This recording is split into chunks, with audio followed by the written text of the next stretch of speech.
Cheers, everybody, and welcome to your favorite late night Friday Hashcast.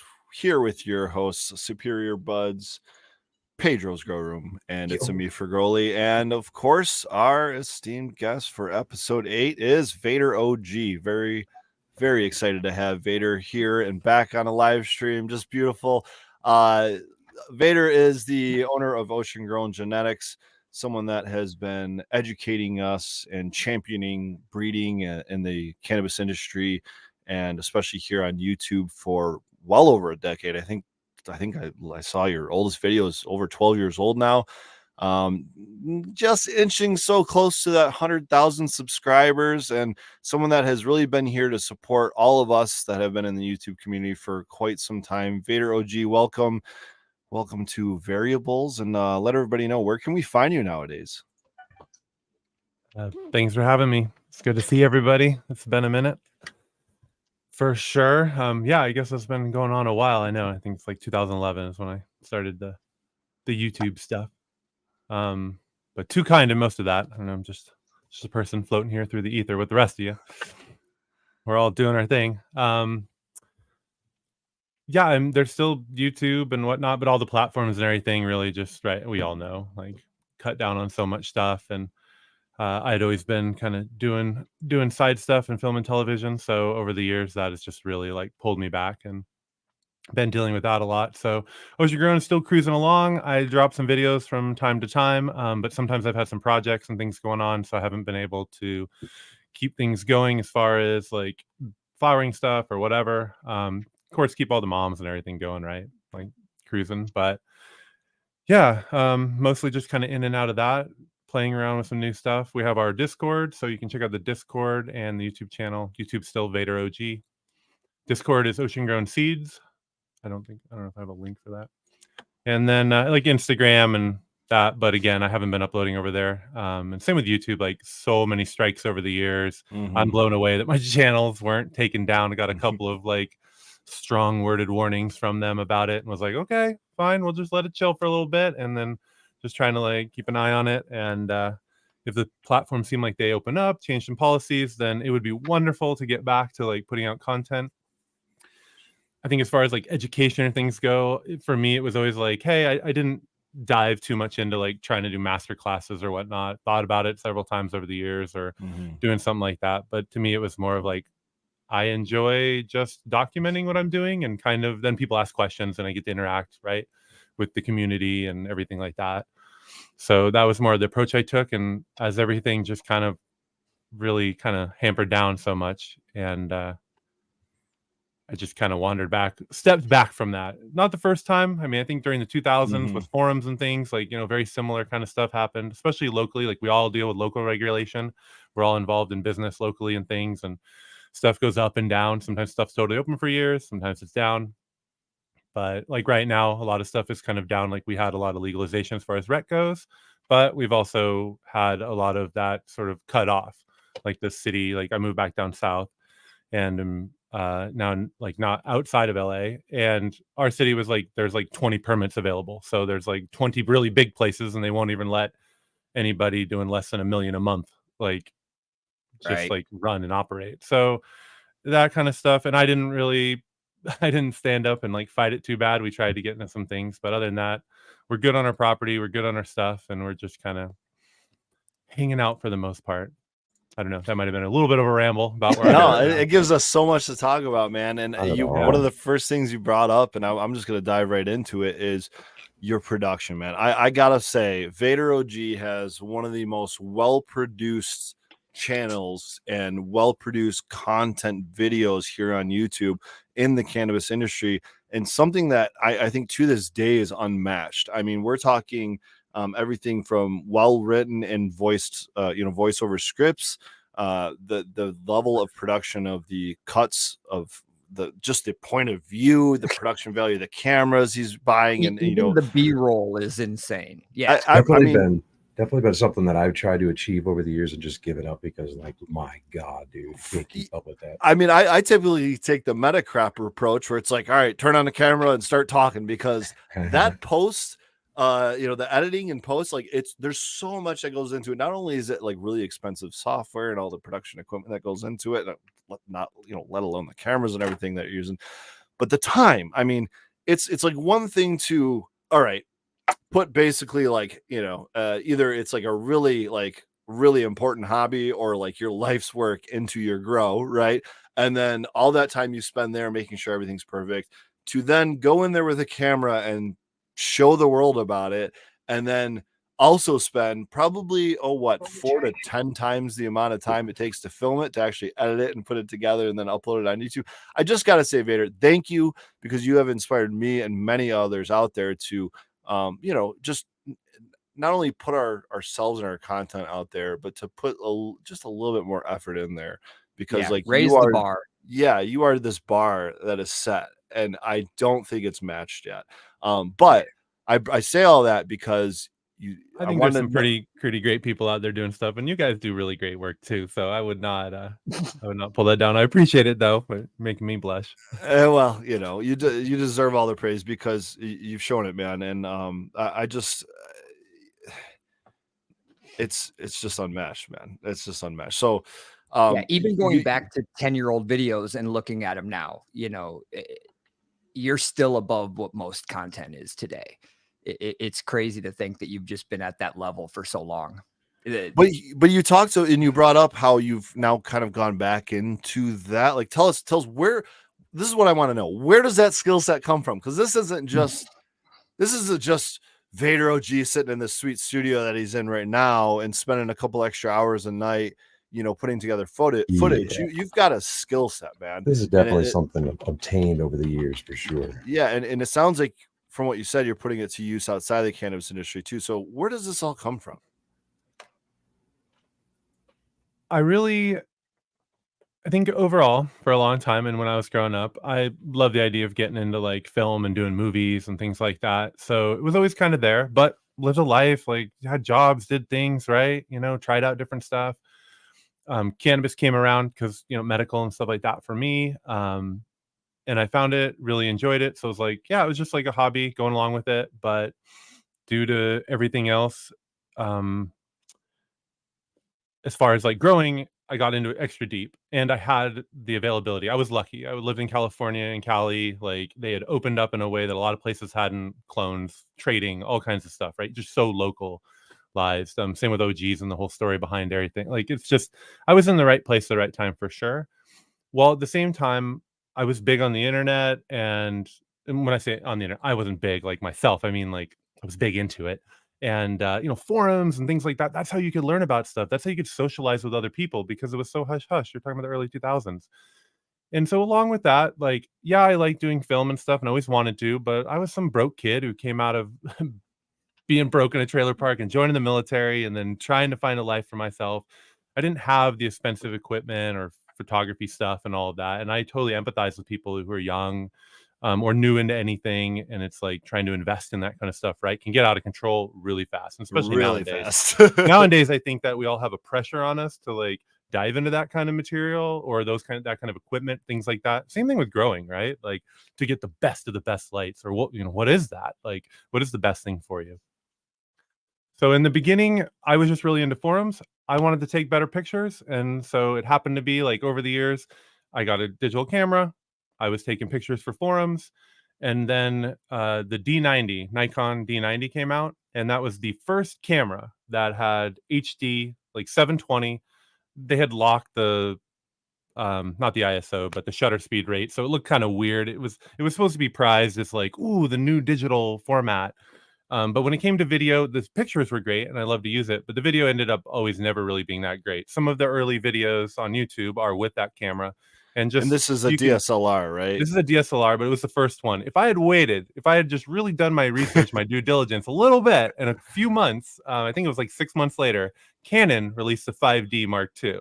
And that blew everything out of the water. That went to HD 1080. Yeah, that went to full frame. control in your shutter speed. In the video shutter speed for the Nikon D90, there was no actual adjustment you could make. It was just automatic all the time. You could adjust ISO and things, but you couldn't do that. And so it always had a particular look. Nowadays, I think it's actually a really weird look that can be used, right? You can use it as a particular vintage look, especially a DSLR vintage look. So you can get creative with it. But back then I was pretty disappointed in myself, but I'd spent a lot of money. It was like $1,500. Like, holy fucking shit. Like, no Was that way. just the body too? Yeah, that was just the body. Or maybe I think it came with a lens and a printer. I think it came with an Epson printer. 35 Give you a free printer and then, you know, $1 million. Yeah, that's still Classic. up there. That's still pretty Classic expensive tale. back in the day. Yeah. No, for Well, sure. nowadays, So, though, people have the benefits. I mean, the iPhones and the Samsungs, their cameras now are insane. no, I mean, and I even use, like you say, like, oh, like my production quality. Sometimes I'm using an iPhone for certain shots or things just because it's easier to slide that in against the wall to get something, etc. Like, you just can't do it. And especially with the newer iPhones and things, like, for sure. And for Android, all kinds of stuff, like, right, Samsung, there's also some really great cameras and setups for that stuff too. And then with all the extra apps, you can like actually manually adjust so much stuff now in ways that you couldn't even with the earlier phones. Well, yeah, a lot of it is in the software, the processing of the pixels you captured. You know what I mean? It's like, it's incredible what that you can do with that alone. I mean, it's certainly helps to have a good lens, especially when we're doing like optic zoom versus digital zoom. That one kills me. that's still so far behind. Like you said, honestly, with the cameras that we have right now anymore, the quality that we have, as long as you can edit it together, you know, not necessarily edit the video, but just clip it together, you know, you're going to do all right. So what I don't want at this point in time is for people that are out there that want to get in this to be like, oh my God, I got to spend $1,500 on a body. I got to spend this on a camera. No, take your fucking camera, record some shit, splice it together, upload it. You're going to get some followers. Keep going. Let them just keep going. Keep going. And that's the point, like with the D90, is that I kind of set myself back where I had a great camera for taking pictures, but for doing video, it actually really wasn't that great comparatively to all the other people who invested 6 months later the same amount, and suddenly they had something at least twice as good when it came to video and stuff. And I felt like kind of down about it, but I kept putting out videos and I kept doing stuff, kept building myself up. Same with growing. I built up over the years, had things on and off throughout it.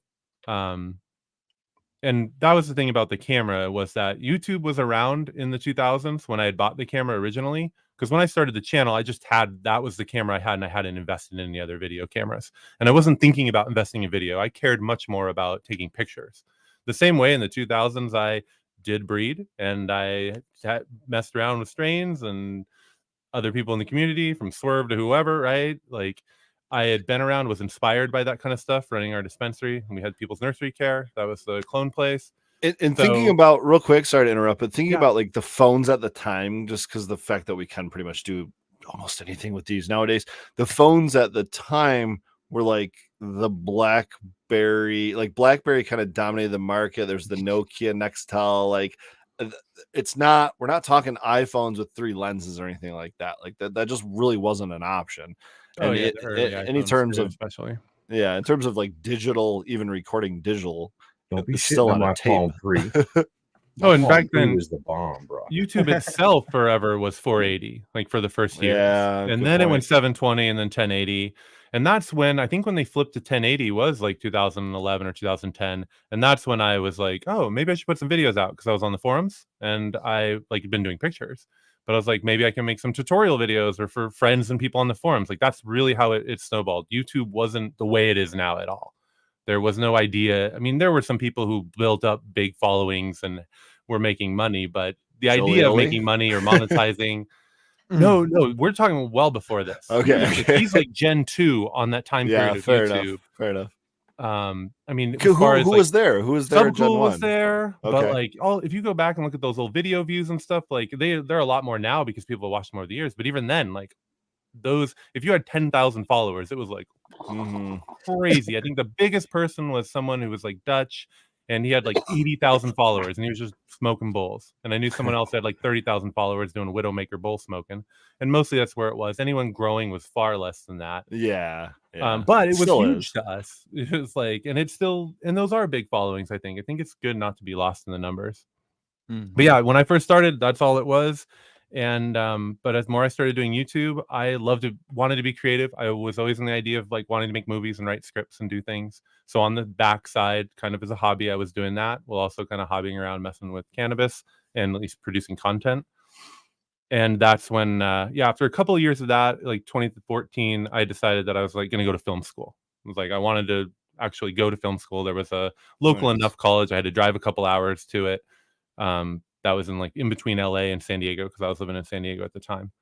So I went up there and I'd drive 2 hours up there, do 10-hour work days and drive 2 hours back, and then work in the garden at night and do that 5 days a week. And then plus, you have your weekends. So that's kind of where I scraped it. But I spent a couple of years doing that, between 2012, and 2014, until about that time when things really started to take off. High times, all kinds of stuff, right? Seats, this is where a lot of us started to be able to find each other, do that during that time period.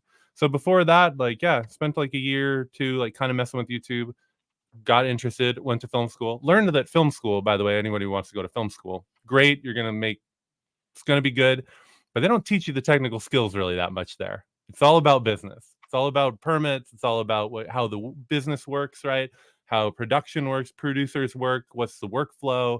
It's all about that kind of stuff and working with teams. They don't really get into valuable, but that's not really if interesting. you're running a camera. You know what I mean? So where do you learn that? YouTube? Where do you have to go? Just you practice? learn it by being on projects with people and everyone experimenting. So it's kind of this throw you into the deep end and you just do it. Same.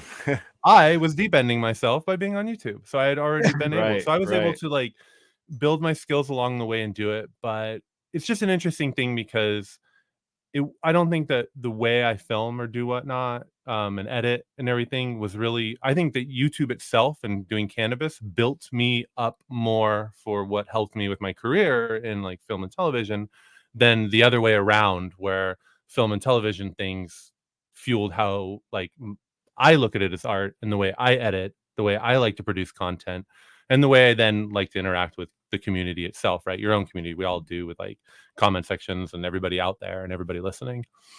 And I myself am a fan of other people and stuff too, right? So I'm going to absorb myself in other people's stuff, whether they're in cannabis or other things, and be inspired by that.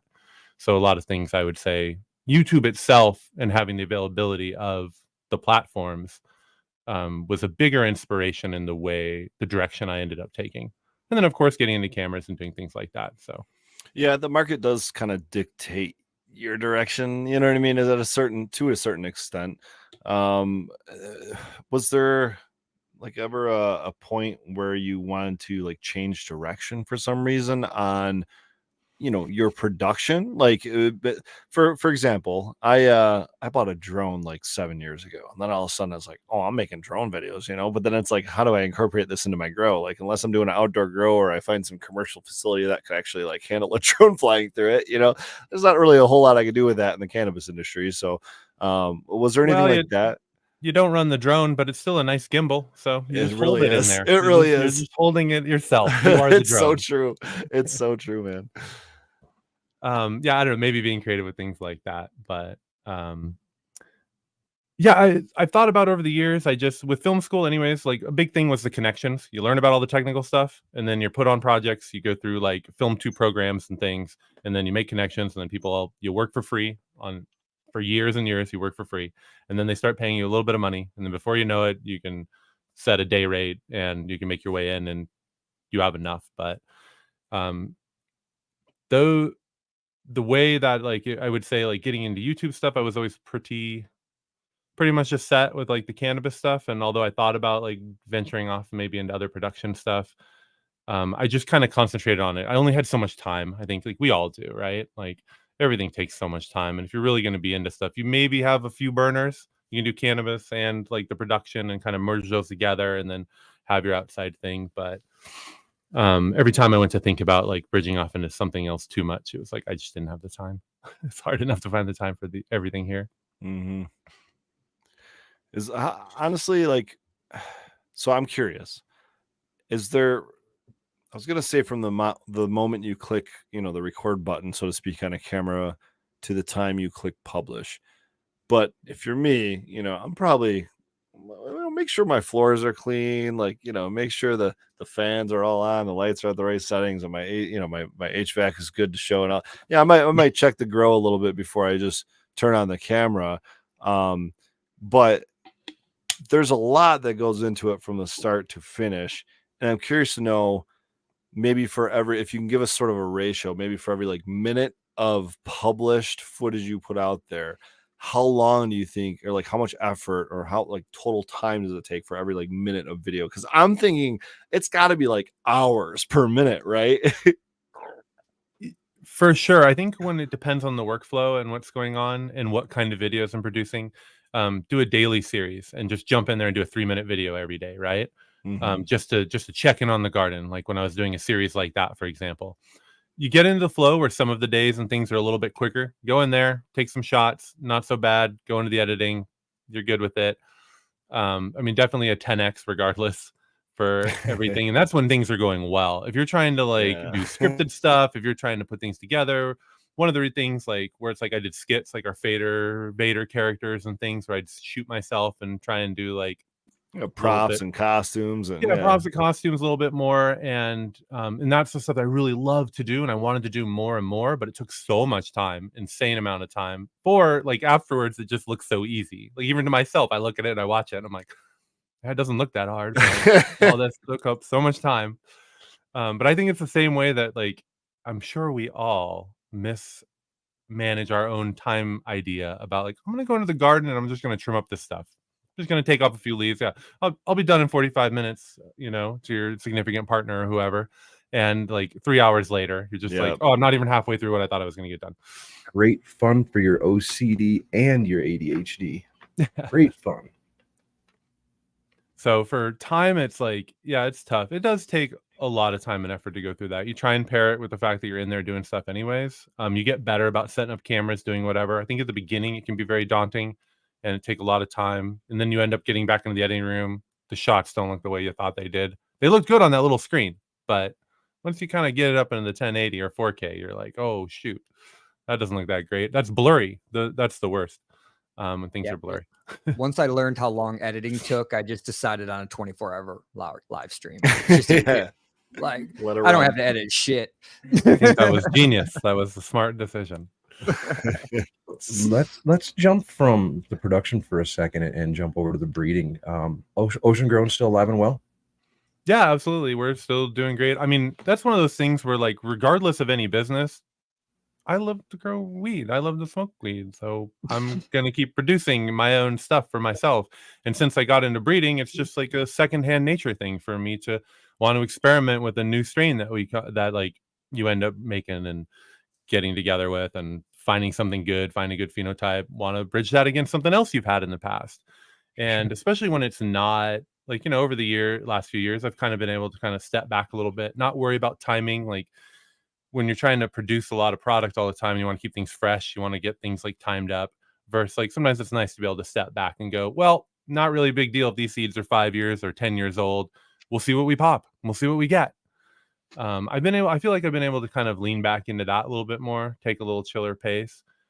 At the same time, try and keep up enough, keep, you know, within a 2-year period for any seeds that we breed, keep that on the shelf. If things get over than that, we just pull it from the shelf. Sometimes like, so I might have things, but I'm just like, it's just part of the way that I like to make sure that people get viable product, right? That he doesn't go off too much. Mhm. Even though seeds can definitely last a good 5 years, and plenty of companies and people do things like that.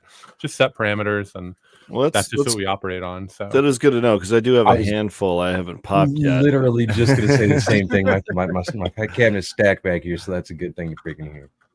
yeah, no, I mean, I think most seeds last a good 5 to 10 years without it being too crazy, right? You know, you're going to start seeing those diminishing returns after 4 or 5 years, depending on the strain, depending on the environment. But even just different strains are different. For me, I think I do a pretty decent job in the vault, keeping everything right. The cellar style, everything's very uniform. We got everything right, but some things just, I don't know, don't make it out as much. Wh- But we what try and is keep your things style? fresh, so I have been keeping up with that. You said our style, like you know, make sure we're keeping our style. What is the ocean grown genetics or ocean grown seed style? Excuse me. I'm sorry, or like maybe I was just sort of riff-raffing a little bit. All right, Like what put it this specifically way. do you mean style? Like if I was you know, what would draw me to OG versus, you know, any other breeder on the market? Because I'm sure, as you know, and all of us do, it's a lot more competitive nowadays than it maybe has been in the past, just because more people grow, right? And with more people growing comes more people doing everything, whether it's hash production, it's seed production, it's, commercial growing. What's going to bring me to ocean grown? Yeah, if we want to talk about style, I have the same style I've had the whole time, which is that I do what I do for me in my way. I do it based on what I run into and what I think at the time is tastes good and that I want to keep going with. Maybe grows good, all those different parameters. So if it comes down to like a style, I think and I like to believe that in the gear itself, in when you grow it out, you get the feeling of that particular style in it. I definitely have an affinity for doing regular true breeds, for example. Don't really get into femmes and stuff too much, even though I started off breeding femmes. That's how I started to breed in the very beginning, because I wanted to put GDP and OG together and there were no males. So that's what you had to do if you wanted to slam those flavors together faster. But it wasn't about production. Over the years, though, a combination for production, I think it worked well, but also just the hybridization of having true breed seeds just really spoke to me. And so I've continued doing that. And so if you were to pick up some ocean grown gear and you grow that gear out, you're going to find similar flavors, similar styles in those things. Maybe it leans that way with OGs or whatnot, right? For example. And everybody's going to have their own style. So the same as it was like back in the 2000s, how getting an OG for me isn't going to be exactly the same as getting an OG for someone else, especially over the years as we breed. I try and keep things pretty traditional. I try and, rely on the fact that I have traditional mom and OGs, old school ones that I know I can reference. And then that way when I'm diving into new strains and it's like, okay, well, is this deserving of an OG on the back end or a perps or, is this how close to cookies or something is it? Right. Those things, but everybody's stuff is going to come out, in their own way, and competition, of course, like there's so much more of a wider market. And I think that's awesome. I think it's great that it's not just Cali, right? There's all these different people in all these different environments. And I'm a big proponent that that's the way it should be, because people are going to naturally, inherently just find different traits that work better in different environments, whether you're indoors or outdoors. Just still being, where Superior is and doing indoor growing is going to be vastly different than SoCal where I am. For example, right? We're still going to be able to make different decisions. And I would make probably slightly different decisions if I were in a different environment, even though I'm the one making those decisions. Now you start saying you've got different people who have different interests.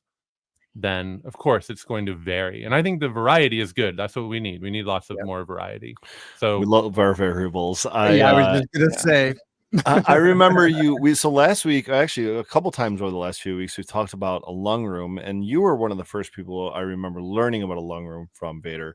I think Superior is currently operating with a lung room. Just curious to know if you are, Vader, and if you utilize that method or if you've got something else going on. I know your most recent video was actually an outdoor breeding run, I think seed to harvest from last season, I think, but you've had a few videos kind of in the mix since. Just curious to know if that's kind of how you're operating your HVAC. Yeah, for our rooms, because we do the breeding and I want to keep negative pressure going through even the smaller rooms and pull air through, then we have an outer room that is like our hallway / open room that's on the outside that I basically use as a lung room. So it's not its own separate lung closet room, which definitely can be done. And depending on, that's the thing, it depends on the system flow, the environment that you're working with, then you're going to make the adjustments to get the parameters that you want to get, your relative humidities, your temperatures, the cleanliness of stacking filters and things like that, depending on where you are, is going to make differences. When we're breeding, sometimes we want to stack filters in different ways and have our outputs in certain places just so we don't have contamination. And that's going to be more of a factor. But for the most part, because I am in a hot and dry environment, we do keep a cycling going through a separate room. But we have to pull in. If we're not using CO2, then we have to be able to pull from outside as well. So I pull and dump into a lung room that's a clean aired, and then that clean air goes into the rooms. So it's kind of a secondary phase system. Like to precondition the air? Yes. And then that way it helps with the conditioning inside of the room as well. So it doesn't pull as much. And I've just found that through power and everything like that, that actually helps to kind of precondition it down. Yeah. Yeah, we had some interesting discussions last week about all of that with my lung room and reheat and heaters and AC and all the crazy stuff. Dehues or lack thereof. Oh, once you start dropping in dehues that are dumping a bunch of extra heat in there, and like, oh yeah, everything just stacks. How important are terpenes to you when it comes to what you're breeding for? Because for me, as a primarily an extract guy, but again, someone that's like you, really like doing what I do for myself, and if it happens to help other people or be what other people are looking for, then that's awesome. But like I started doing this for myself, you know what I mean? How much of that translates, I guess, for you? And do you do you continue to search for different terpenes? Are you kind of locked into the terpenes you like? Is that even a factor in what you're breeding for? I am definitely more take a hippie approach, and still do. I'd call it. It's about the flavor. I absolutely like flavor is still a top-notch thing. It's great to nerd out about particular compounds, terpenes, cannabinoids. Like, it's good to know about those things and be able to reference them in your information, in your, like, if you're using sheets or things like that, and you're logging and data logging. So for data, it's really great to be able to use that, go back, remember things, which is why I try and like do little basically journaling and diaries. Some years are far more detailed with sheets and all kinds of data things, and we're taking it, getting tested, all of that. And then other times, other years, like, it just kind of slips along the wayside, and I'm not paying to have everything checked, and I'm not versioning out. So regardless of how much data collection I'm doing, just the flavor itself is the most important thing in my selection and what I keep, and how well it grows. So for that, it's just the same way that for a long time, or in the beginning, I would say commercial viability, how well something is going to do commercially for other people, was an important thing for me, and my friends and everybody in us growing business associates kind of things. But in the end, I think over time now it's less about the structure to me. It's just more about finding like unique traits. And as far as flavors go, it's probably one of the top-notch things for me, because that's what we're tasting, that's what we're doing. It's Even a big though part of the experience. yeah, even though I'm not big on like I mean, I love extracts. It's not as much of a thing. I do love flower, and that's just something I'm comfortable with doing. So traditional kind of like bong loads is my thing, and I've wandered off away from it before, and then I always just find myself that's where my comfort zone is. We all have our center. yeah, our center. So that's No, just that's kind of funny. where I end up centering out a little bit more. Well, But yeah, I've hunting down been specific washing terpenes. all the strains, so I'll be right back, but I'm gonna ask the question before I step away for a second. What is your least favorite trait that you see when it comes to like breeding? Like maybe you've got this big pheno hunt of like all these seeds that you just grew, and for example, maybe you got 60 plants there. What is like the one or two different traits that you're gonna see that just immediately is like, just chuck it, just toss it, I don't want to deal with it? I'll be right back. Negative traits. I don't know. I don't know if there's anything specific, which sounds like maybe a cop out. But because I've definitely like gone down passive things that I thought were bad, almost on purpose, just to see how bad it would get, like a genetic mutation or something. It can be in a structure, and same with flowers. I have things that I love, but I also like we have things that like we purposely stick around because it's horrible, it's putrid, and it's funny to pull that jar out and to be like, here, try this. Flip it around for the beginner breeder. Obvious things that you would look for or want to look for potentially. Always been a big proponent of health. So my advice always when it comes to when you're first going in on stuff is to get stuff that you're going to be successful with. So learn about how to breed healthy plants that follow in the traits and everything you want, but have the particular health and strength, vigor, to get from popping seeds all the way to your harvest without too much finickiness.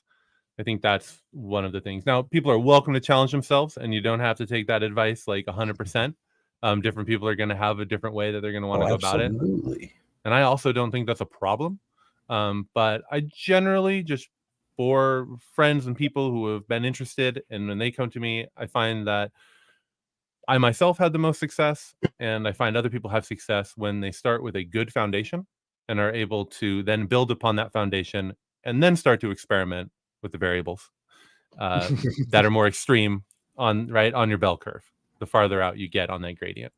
I definitely think there's less of a right or wrong and more of a preference, when it comes to the breeding side of things, Tommy. For instance, I wouldn't breed for anything that wouldn't wash well for me, because I'm a concentrate That makes guy. a lot of I'm a sense. hash Yeah, rosin guy. absolutely. I don't smoke flower like at all.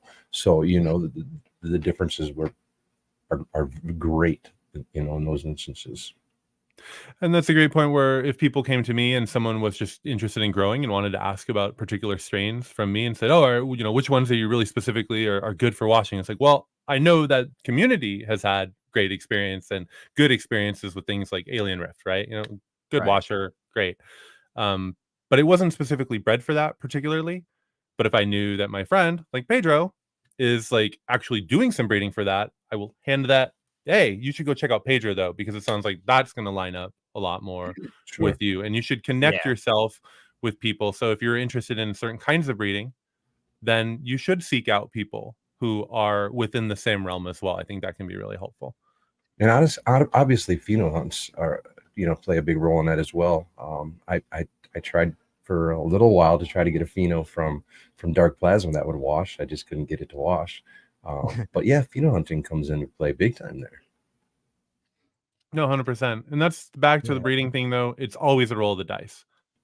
And none of this is going to be, there are so many traits, genetics are so varied that you're constantly going in there playing D&D, right? Like you're constantly giving like multi-dice rolls and figuring out, you're going to get better about, right, putting yourself in certain positions. But other than that, I think the really cool thing about breeding is that, again, there's no right or wrong way, and that it's really about the journey. Like, and so my encouragement is to enjoy the journey of breeding, just like enjoying the journey of growing or pheno hunting. Mm-hmm. I think it's obvious, but I think it's important to point out that pheno hunting is not the same as receiving a cut, as same as receiving a clone of something. Like I said, I think that seems obvious, but it may not be for everybody that's out here listening. So the breeding, is trying to get genetically what you want to show up prominently in that pheno hunting process. It's not what you're going to get every time. Absolutely not. You're going to get variations of that. But the pheno hunting is kind of where the fun comes in, because then you get to kind of play off of what the breeder intended you to find. Right. Or maybe the intention was variety too, right? Couldn't that be a reason to breed? Absolutely. I think 100% that there are some strains that I purposely actually just keep hybridizing, right? You just keep trying to move farther away. Oh, good, I got a Maui now, and we got some OG. Like, let's slam that together and then start looking again, right? That's going to have way more variety in itself. And then there are other things that I'm going to specifically then cut down every breed generation, depending on whether you're doing filial breeding or inbreeding. You're going to be able to work your way towards different traits. I think a really great example, like especially nowadays, it's like the idea with AI and things like that. I don't know if people are like, anybody's like been experimenting with that. It's something I've been experimenting a lot over the years and getting into AI art. And like it started because Adobe and other things were adding in little things like into their original stuff for generative fill for photos. Every like that. patch has an AI update with Yeah, Adobe. It's right. amazing. Yeah. So, but you get into open source stuff like Stable Diffusion, and you start like learning about like, hey, how do these generative models work, right? Like, how is this stuff going? What is noise? What does this mean?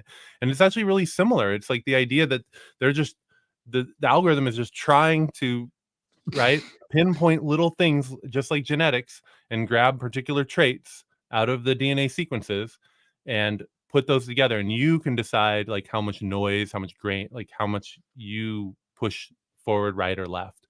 And so breeding is like a very structured thing that we can see in a very simple way that is literally built the same way. So you're just participating in finding those traits and running that. And then with clones and everything, of course, you got like epigenetics, back to that, where it's like, yeah, it can be different to hunt through phenotypes in seeds and try and find those. But also for new growers and people, I'm sure most people are advanced or listening to the podcast, but if you're a newer grower and you're getting clones and then you're wondering why your clones aren't working the same way as your friend who, shipped you one from another state or up the mountain or something like that, it's because epigenetics is going to play a part in the traits that do end up being laid down and then end up expressing themselves during those environments. So you are also pheno hunting when you're trying to take 50 clones and of all kinds of different kinds and saying, well, what's going to work here? Pedro, you're going to set off your fire alarm over there, Right. but not to get too deep into the weeds, but what the hell does epigenetics mean, Vader? This is a big word. Epigenetics are going to be more of the genetic traits that are laid on top of your baseline genetics that are on top of yourself. So different expressions of things are going to involve epigenetics versus the baseline genetic of something. But those again, that turns into a really deep conversation, lectures and long things and stuff I am not even prepared to be able to talk about because it's been years, and I would end up probably already said a wrong word or two already. So That's totally fine. Drag me to the gallows if I said something. They're like, hey, an idiot. Like, I am an idiot. I will say that. And I'm not always perfect about it. I was trying to remember all the big words, but I think I got lost. Well, Vader, since the last time you and I have met in person, I have had 2 children of my own, and it's pretty Congratulations. cool. It's pretty cool to see genetics and breeding, so to speak, in real life and how that happens. You're a breeder. Yeah, technically, so to speak, nowadays I am. But in real life, just to see those phenotypic expressions and stuff like that come through. But it's to be able to do it on a mass scale, we're talking hundreds or thousands of seeds. It's just something totally different, and to see the generational variety we get so quickly in cannabis versus people, obviously it changes much quicker. One of the strains when I was introduced to you and kind of got familiar with Ocean Grown that you bred with particularly was Alien Rift, and you mentioned it once. Do you have something now that you've kind of leaned into, or a particular male or something like that you like breeding with in current day, or is it more just the variety, trying to find something new? Just variety, finding some new stuff, wandering on a walkabout, as you'd say, with the different stuff. I mean, over the years, for sure, like just like anything, still friends. We've traded seeds, we've traded different stuff. I've gotten more into some of the preservation projects, like some of the more traditional Hawaiian strains, which just have family members and things that have access to, so been shared with. Some of the stuff haven't really gone anywhere. Some of it I've continued to kind of work with and play with. But it definitely at the same time, much smaller scale levels, a few times a year, throwing some of those test chambers together in between, just keeping up regular stock just for, keeping in stock for the business. And don't have as much space for sure going on as we had when things are growing. But just like any business, as you grow and you have more revenue to be able to apply to your R&D, then you're going to have more space and availability to do that. As things shrink, some by my own choice and some by not a choice, right? And the decisions were had to made. So a little bit more in some of the older school strains I've messed with, especially since I haven't been really worried about commercial flower structure style. There's so many companies and so many people providing that. I don't feel a lot of pressure for that's so much of an issue. And it allows me to, I think, experiment a little more. So still do the aliens, but alien, that one can really take over a lot. The males, they'll just dominate in the genetics with a lot of strains. So that's something that you kind of keep over there, but you got to keep it in itself and can't get it into everything, or it's just going to kind of take over. And then before you know it, it's like, oh, all of this tastes the same, right?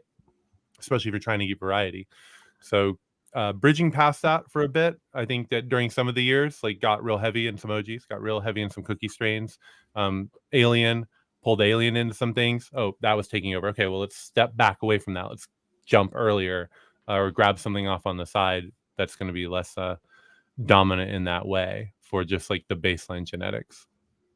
I feel like while I have a good variety of terpene profiles in my garden, and I'm continuing to add new ones every year, I'm just full of fruit over here.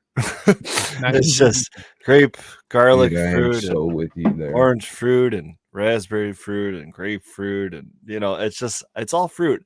And I don't know. It's one of those things where it's like, yeah, I guess if you find something you like and you really like have a nose for or whatever, maybe you just lean into. But I'm at the point where I'm like, well, maybe I should cut out garlic punch because I kind of don't like it as much as I might like these other ones, and it's just Space. I mean, it's just Well, playing. you count, should cut space, it out. it's You just- should cut it out to me. I think for a little while. I think well, and that's what I've decided from this point on. I think, and I guess saying it publicly, you'll have to hold me to it. It's November 3rd, 2023. I think if I ever do from this point forward, decide to retire a strain, I'm going to do just that. I'm going to retire it. I'm going to take like 100 cuts of it.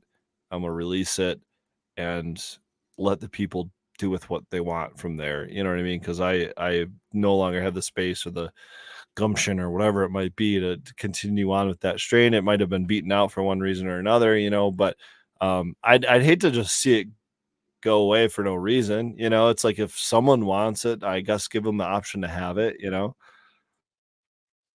I haven't had a good garlic punch in a minute. I remember. Hey, I know you keep saying we're friends. Can I get a friend's Addy? Absolutely.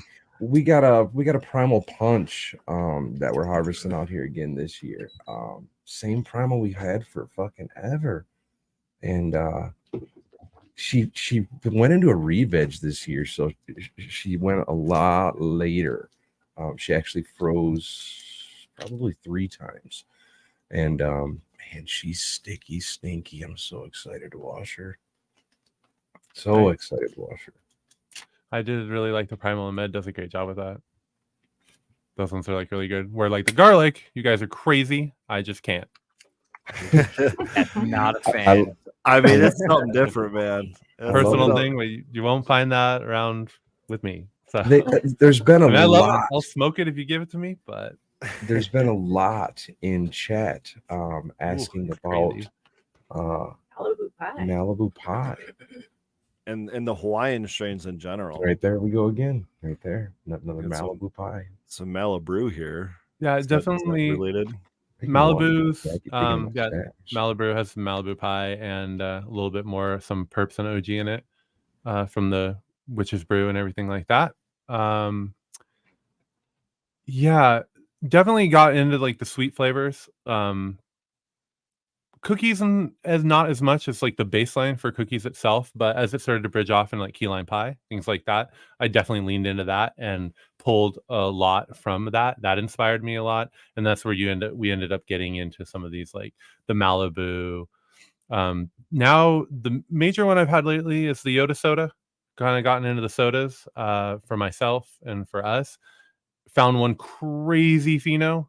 That's just like insane, great growth structure, everything. The clone mom itself is just like total commercial, totally handed it off to some commercial friends locally and everything, and just like walk from that. And then I kept breeding into it, but definitely have leaned a lot more myself over the years into saying, you know what, the ones that I don't like or something personally, screw it. I'm not even going to do this for like, oh, I want to do this because of the market. There's so many people with such great gear out there. So the variety actually works so well for me because like I can just concentrate on what I want to do. And I've definitely leaned in a lot more of that fruitiness and everything like that while trying to hold it, which is why running with like, say, the Maui Wowie and pulling that in and now getting like these really sweet, like pineapple and passion fruit style flavors, like really unique that you just don't find a lot. But it kind of sets me off into being like, well, I should start testing this and really diving in to see what like going on with the terpenes.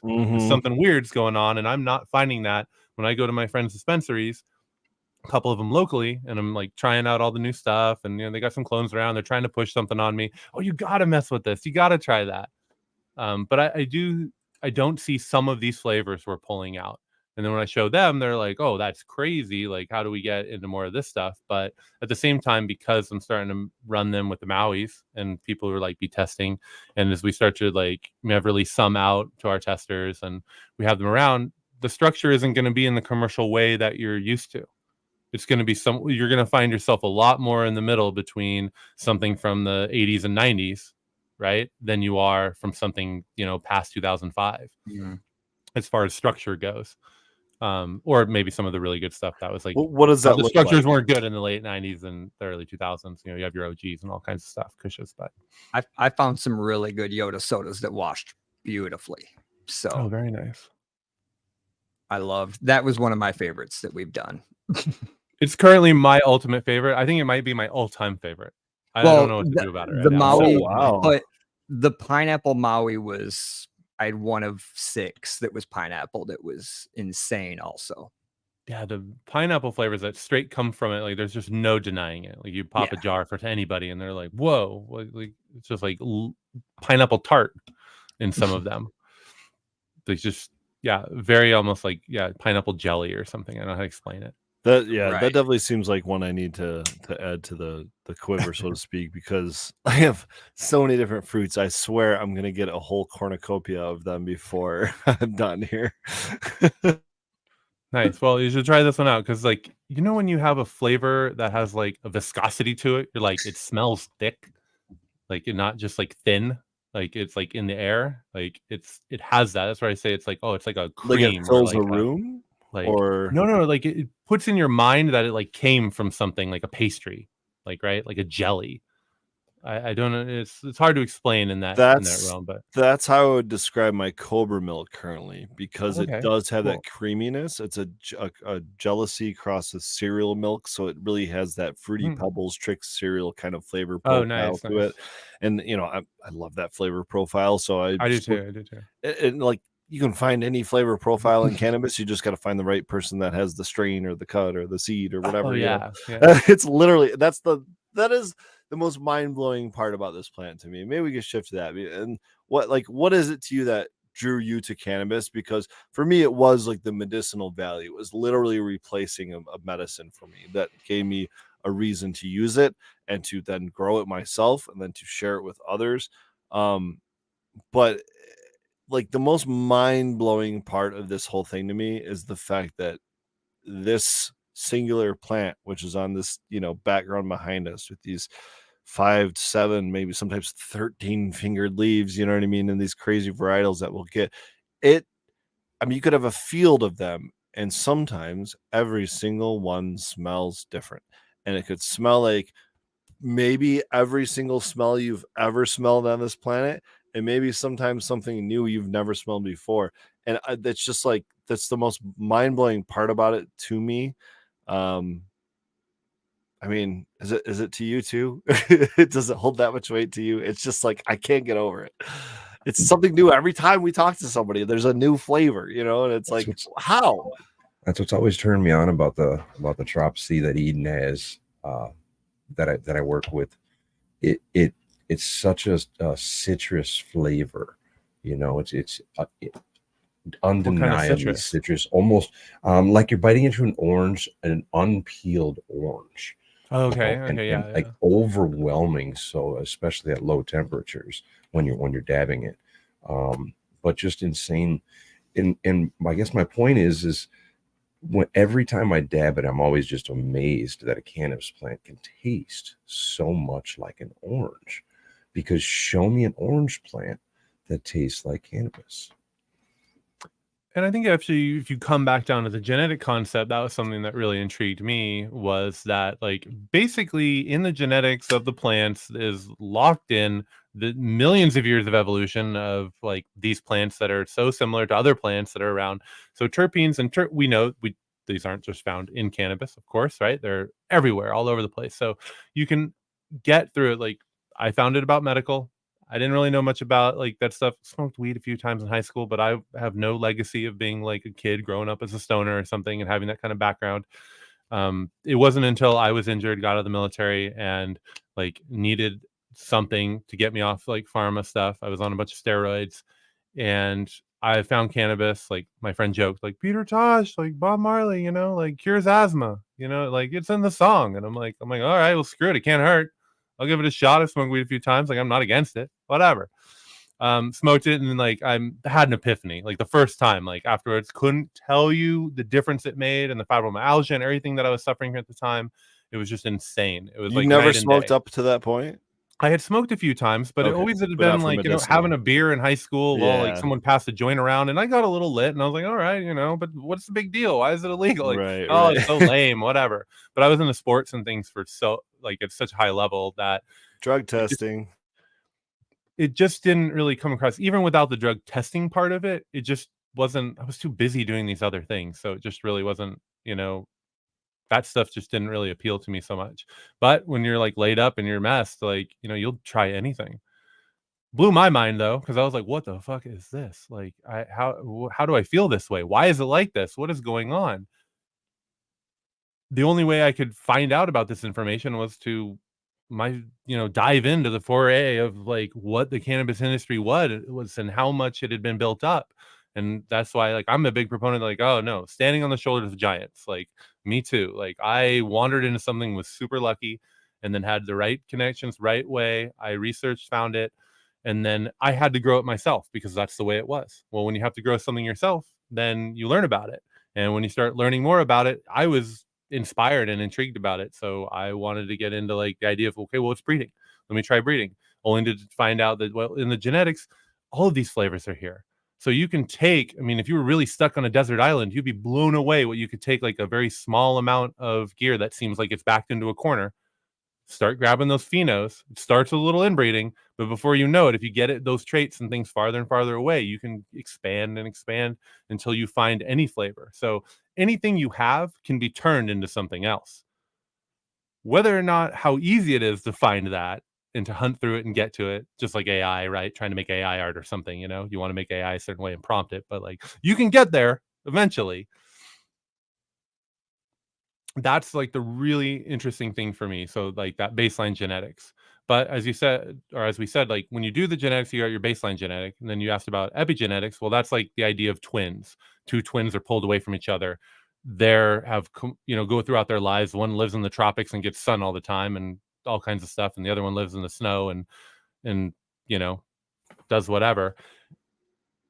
Over time, some different traits may come out. How dark their hair is, how their color of their eyes, things like this. Those are the epigenetic traits that are built within you to get you those different things. So you can use some of that to see where the genetics can go by experimenting with clones, for example, right? Experimenting with stressing them, doing different stuff. That can give you hints and ideas about what's built in closer on the genetic level that may have a trait which you can turn on or off. Some traits, this is where you get into like recessive traits and dominant traits, where some things, like I said with the Alien Rift, you breed that against something, the terpenes So and the dominant. genetic trait or that like really lemony like spice, Yep.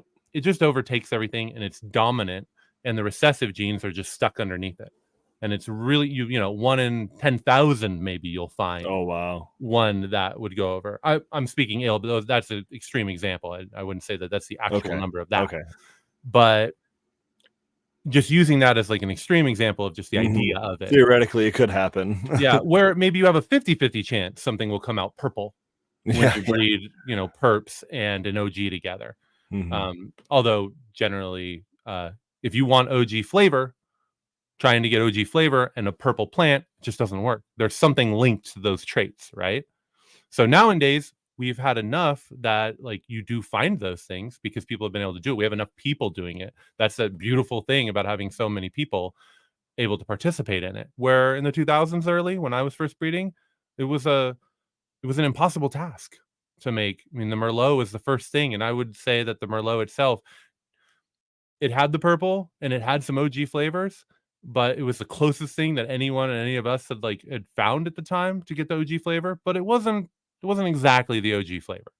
And I just kept working on it and just kept working on it over time until I got to something that was pretty close within the realm that it could real feel like it was within that. At least pass for it. Yeah. Now, if I were able to take 1,000 years gunning on just those strains, eventually I would find it. And Well, so can you. I've heard that it only takes 40 years of dog breeding to completely breed out eyesight. And I imagine like dogs work faster than humans. Cannabis plants obviously work faster than dogs. 40 years to completely breed out certain traits.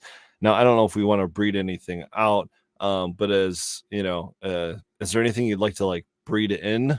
You know, is there something you kind of want to breed in, or maybe you could just like wave a magic wand and be like, all right, CBGA is 10% on all my plants, you know, like I don't know, something like that. Is there some certain trait that you really just want to wave a wand over? For me personally, again, back to that hippiness, like I think it's great to have those kinds of goals, and certain people have certain aspirations to need to hit something for whatever reason that is. Maybe it's a medical thing, maybe it's just a business thing to corner a market, who knows? And that's great because we all can decide what we're going to do. For me, there's nothing really special or particular that I would want. I love the journey part of rolling the dice and seeing what what nature is going to give me. And I can try and use the environments to help promote certain kinds of traits, to find certain kinds of things. But I find the most joy in being astonished that something happened, to finding something new, something different than I thought. Like, oh, I'm trying to make it OG in purple, but then turns out it's got this other thing going on where, like, right, it's super, super sticky and oily. It's like, you know, like drooling, The unexpected, as we'd say, right? You know, so the unexpected is actually the thing. So when you say a magic wand, well, then my magic wand would be like, give me something I wouldn't expect. Yeah, everything's different. Random. Yeah. Just roll the die.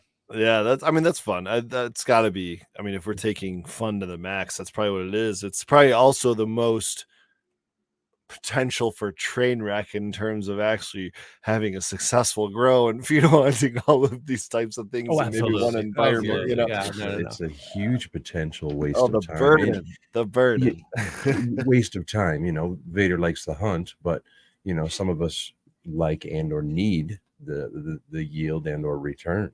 You know, so it could be a huge waste of time. You know, into some people's grows. And that's Absolutely. Sometimes that's a lot of times why they search for that clone instead of wanting to pop a pack of seeds again. Yeah, and I think it's just about, you know, where you feel that you want to make your contribution. And for me, my contribution, while I have this short time here on this planet, is to you know, follow my heart in the way I do it. And that's why, like, I have no shame in that and saying it and standing behind that. It's a hill I'm willing to die on. So like that's the way. And if that doesn't work out for business or for certain things, then that's okay for me. I'm willing to sacrifice that. And there's other places, and I know better. I know that I could breed certain ways and promote products certain ways, and it would have a certain kind of success, right? But we all need to like find what is pleasurable for us, the way we want to like live our lives and do our stuff. All I'm saying is, if you cross Super Boof with Alien Rift, you're going to be the king of next year's commercial market. Well, I'll give you an Alien Rift, and if you want to go do that, you're welcome to. I will support. I don't have an interest, but you know, there's an opportunity there for someone, I guess. But I'm into sharing. Like, if someone were to come to me and ask about that stuff, I'm the kind of person to be like, sure, how can I help? Like, what do you want to do here? Do you have I guess I don't know how to phrase this, an acceptable failure rate for germination?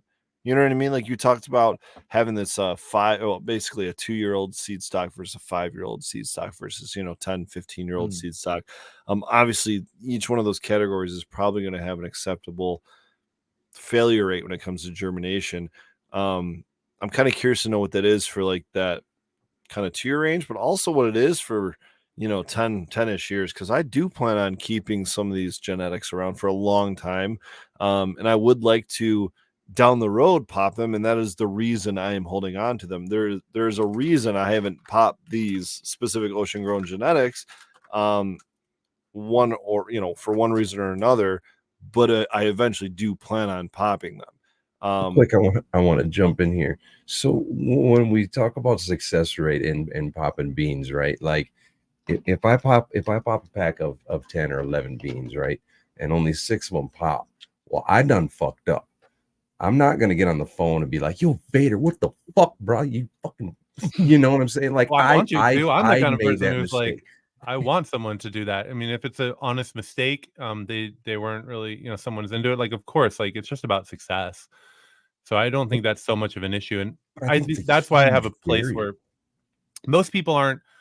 For the small amount of people that may be malicious in their intent for something like that to get free stuff or do something, that's fine. They can have it. Maybe it's going to help them. Exactly. That because I really truly believe that people are genuine, right? In being a part of the community. I think the community itself breeds that kind of camaraderie in the community. And so that's okay. And also it's helpful for me to know if people don't say something I don't know. I can ask about variables. And it turns out that sure, maybe 3-year-old seeds are fine as long as the water temperature is pretty good. But for some weird reason, after year 2, colder water temperatures really nuke them, and then they're just not doing well. So what's the environmental causes? What are the things? To your point there, or your question for Growly, I'm pretty sure Vader has a video on popping old seeds. And then there are techniques where you can use everything from hormones, and then especially nowadays with tissue culture. The greatest, easiest thing to do now is to pop your seed, get it to germ. So you've got the plasma. Once you've got that out and in there, then boom, you're going right to tissue culture, and then you're breeding it out. You're just nuking it up out of there, and that's like pretty much. I went down that rabbit hole on YouTube. Seeds. Yeah, that's a deep rabbit hole on YouTube. It gets scary. It just takes a bit sterilization, doing all that, and things can get out of hand really quickly. So, and it takes equipment and time and effort, and it is not always like 100% on. So don't demonetize us, Vader. But look at that, 8 years ago. There we go. I knew I remembered it from somewhere. Boop. Oh, how kind! Thank you. Don't worry, I'm subscribed. If you want to support the channel, make sure to like, subscribe, comment. Even if it's just aloha. I love it, dude. Helps everybody grow. Is the studio you're in right now? Is that where you do your editing? This is currently my office where editing is done. It gets moved around, or I have different things. I did have like the editing station computer here, but then I moved it up to it's higher up so I can stand at it and do techie soldering and things like that or whatever. Nice. So it's a little bit more of a hardware station. Hardware workstation, workbench right now. But instead of getting a standing desk that would go up and down for me, I just put a standing one over there, and this is just my normal one that I have over here with the monitor. So I have a few computers that are all hooked up to these monitors now, and I try and just have that workflow. So I've got my desk here and then a lower entertainment center behind me with just printers on it. I need like an actual workstation in here though. I have a massive like 8-foot by 4-foot desk here with everything. So, but it is a nightmare. It doesn't, all those fancy videos where everybody's got that clean desk and they've wrapped all the wires up and everything, and they're all into it. Everywhere. No, mine looks like the alien sci-fi movie where it's just like people have just been running wires and cords, and we pull them and we put in new things. Just like tonight when we were having audio issues and my mixer was being weird. I had to pull the Scarlett out. Just swap it out real quick. It happened in 5 minutes. Love it. So yeah, efficiency with that's organized chaos. Yeah, exactly. It's definitely the system. I always look forward to new equipment because it means I can redo the cables that I've screwed up since the last piece of equipment I bought. It's always a rat's nest. Dread the new equipment because I don't want to get into it. But like unplugging and unfeeding a wire. And it never works the first time around, or always end up like getting into a deeper rabbit hole of problems. Oh. It's supposed to make your life easier, and it just seems like it makes it harder. I like peaked at my techie status peaked when I was like 22 to 24. You're doing great now, though. I mean, you sound good. Like you've come a long way with your equipment here, bro. I don't want to. When this just don't touch it. Like, there's a lot of people, a lot of time, a lot of hours in setting this, and this is now. Can I tweak it here and there and do? Sure, but man, if I got to go through this again, son bitch. If it ain't broke, you don't fix it. Right? Is that Yeah. I I try think and keep to I that. think you asked for Growly, jumping back, how we got into the cannabis. Do you want to go around the round about this? I wanted to get into it. That'd be awesome. I wanted to get high. I started when I was 14, 15 years old, just wanted to get high with guys. It was as simple as that. And then I just kind of kept getting high with the guys. There was no real medical use for me. So to speak of. And then in 99, I started growing in an apartment in Madison, Wisconsin. Okay, I was going to ask, like, was that to the same place you're like living now, or is that like some other where else in a different environment? Like, yeah, completely different environment, completely different Okay. state, completely different. I mean, 20 some years ago. I feel ya. Completely different. I mean, the environment in which I grew in and things that I did to it is laughable and ridiculously laughable. We won't even get into that. But nonetheless, my first grow was with one of those bulbs from Home Depot. I popped a seed, like some Miracle Grow. The I don't big even think- CFL I ones? think it was Miracle Grow. No, Nice. like the little bulbs that you just plug in the little screw lights, and like put that over the plant, and thought that's all you needed. And it was growing up, and then my friend was like all excited about it and was stroking the plant, broke it in half, and it died. So that's my first grow. So yeah, sir, We I all was started growing in somewhere. 99, and as matter of fact, we were just talking to Bubble Man a couple weeks ago. Awesome. I bought my first set of bags in 99 as well. After that first harvest, because we wanted to wash some hash, and then I laid off the growing and the processing, if you will. I mean, that was just all failed attempts back in the day. I laid off until pretty much until I picked up the camera. You can go back here in the Pedro's Grow Room YouTube channel and see the first video when I first picked up the channel, or the GoPro, and called it, "Hey, welcome to Pedro's Grow Channel." So, but I mean, I do have a little bit of a legacy going back, to 14, Big 15 legacy. years old. Don't shoot yourself short. and then starting to grow in 99, and then processing. My God, when we started processing here, my first wash was done in the bathroom, in the tub, in the shower. So Nice. one of my first presses was done out in the wood shed out here in the back with a 10 ton press. I You don't had a fucking big know. old There's a video breaker back bar there. too, right? Yeah, I broke that step. I smashed that press, dude. That breaker bar. It was a whole fence. It was a fence post pounder. Post pounder, yeah. Post Oh, pounder. shit. It had Okay. a big ass weight on the top of it. Had the handles on it. It slid over a post, and you pounded a post in the ground. Well, I slid that. You get those old presses. Just standard presses that you have on any workbench, and in order to get more pressure on it, I would just slide that over the handle and just wrench on that son of a bitch, lean on it until I finally broke the press. So. Wait, did the press broke before the bags did? That's kind of impressive. Oh yeah, no, Rosin. I mean, shout out to Rosin Evolution. I've been with them since the beginning. If you mess up a Rosin Evolution bag, you kind of did something wrong. I'm sorry. Yeah. Or email me and we'll figure it out. What about your superior? What got you into It's kind of same with Pedro. I started smoking young, grew up, I was in Detroit. It's what we did. We hung out and we smoked weed. Joined the Marine Corps, and had to get a rather extensive waiver for the amount of times I smoked weed, but they still let me in. Then, just like Vader, also post Marine Corps, I broke. So they had me on an ungodly amount of pharmaceuticals, and I went back to weed, and it was like, holy shit, I don't need codeine. I feel way better without codeine in my body. So I started growing seriously. My first big grow was 96, I would say. Oh, nice. So I had 1,000 watt in a closet in an apartment, allegedly in a prohibition state. I never have been in a legal state until Michigan went legal. You know, statute of limitations gotta be gone. I don't think you have to right? allegedly anymore, but If you know, not, it's fuck all fair. It's all fair. But because of how we grew, and it was always plant count that got you in trouble, I learned how to grow really, really large hydro plants.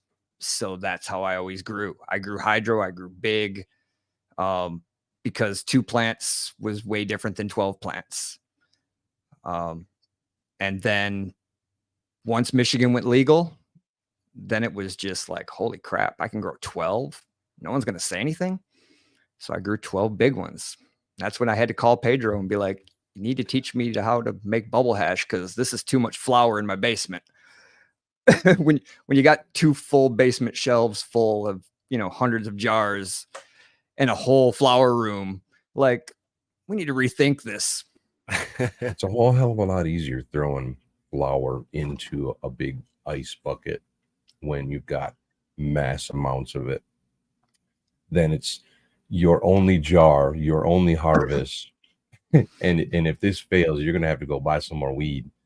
Yeah. The look on people's faces when we were standing out in the garage and I dumped my first 1.5 pounds of weed in a washing machine, they all just about died. They're like, what in the hell are you doing? Especially if they've never seen that much at one time. You know what I mean? No, yeah, everyone's buying. People. I mean, it's the UP, you know, people are buying 1/2 ounces at most at a time. And you know, that dark plasma that I grew, great flower, smoked great flower, but it was such a fucking dense plant that I couldn't get it to the inside of it, you know, to get the trachs. Mm-hmm. And it's kind of the same with mimosa, you know, great fucking flower, but don't try to wash it, you know. And so when the only way you know how to do these things is either to listen to one of these podcasts or do it yourself. And that's where the heartache comes in, you know, because you've thrown in X amount of flour that you know is great to smoke, and now you got a big pile of poop and a bunch of wet flour. I mean, that's the drawback of how I grow, right? I'm, like we said earlier, I don't grow from clone. I'm 100% seed from seed. Lately, it's all been ocean grown testing, you know, so it's new strains. No one really knows what's going to happen. It's just like, but when I have a successful harvest, it fills my freezer far enough that it's like, yeah, the rolling the dice is great though. Mm-hmm. Like, it's a fun part. Like Vader said, that's, I've had tastes and smells in the past 3 years that I hadn't had in the previous 30. So it's that the Yoda soda was something special. Purple water and, you know, purple hash didn't come out in the rosin as much, but man, it tastes so good. Is that just a high anthocyanin trait? Is that basically what that is? To the best of my knowledge, yes. Yeah, but it has to make it into the head, right? So yes, that's, I mean, because it kind of creeps up the stem into the head, right? Yeah. I just I guess I could pull it up. I'm being lazy right now, but I got 2 new strains recently. My wife and I are celebrating our anniversary, and we decided to buy each other new seeds. And one of the things that got recommended to us was it's called Raspberry Parfait by Humboldt Seed Company. And the reason being is because one of my friends knows that I'm very akin to terpinolene, that terpene, strictly that terpene. And that strain in particular happens to be very high in that, you know, amongst the breeders testing, right? So we ordered that one. And then the other one we ordered as a strain that her and I have both very much missed and wish we were still propagating. And that's grapefruit Durban. And so we found the strain from the same company called Squirt, and that is claims to have a very much a tart, you know, sweet and tart grapefruit flavor, which is what we're looking for. So I have no idea about the production or anything outside of that, but oh my gosh, the flavors, guys. We could go on and on about just finding those flavors. But again, it's like fruity flavors. You know what I mean? I don't know how far we're really extending from our palate, I guess. That's what we like here too. We like the fruity flavors around here. The gassy doesn't really do it for us. You know, both the wife and I kind of have the same palate, so it works out good. You know, we like the same things. And It always ends up being the fruity ones. Luckily, we've had a lot of those to test recently. That's awesome. What's next coming down the chain here, Vader? I mean, we kind of seen the Hawaiian kind of theme for a little bit. Obviously, way back in the day, we saw the Alien Rift theme. Even after that, I think we saw a little bit of a cookies theme through there. Do we have something coming up kind of that we're leaning into in terms of like profiles or lineages or anything like that with Ocean Road? I wanted to hear about your base run from the start, but as far as that stuff goes, you're trying to avoid. I can see it. Mostly just the lineage stuff and some of the older lineage that have just gotten right family friend stuff. Like I said, Hawaiian based strains, or at least locally to some of the Hawaiian areas. I wouldn't call these like super traditional landrace style. This is just like flavor profiles that have been working out and doing stuff down there. Sweetness, getting more into those pineapples. They're a different kind of fruity palette than the cookies like that we were running, and especially up like the key lime series and everything like that. That was really like I leaned a lot into, because I wasn't so much on the base cookie like realm, the doughiness. I don't know, it always had, especially like just straight forum and things like had a little bit of muskiness to me that I don't know. It reminded me of like, it just scared me. So I always had this weird thing. Like when I say scared, I just mean like it smells like mildew or something to me. Like a hint of it, like not bad. I know people love it and there's nothing against that. I just get something weird in my own like profile that I'm just like, oh, I don't know. Not as much. We're like, leaning into that more key lime flavors, like really brought out a lot of fruitiness, really pushed into a different realm. So kind of mixing some of that with these like other pineapple flavors and that tardiness that kind of comes with it, but very sweet, like very sweet driven, dominant traits as far as the flavors go for the sweetness.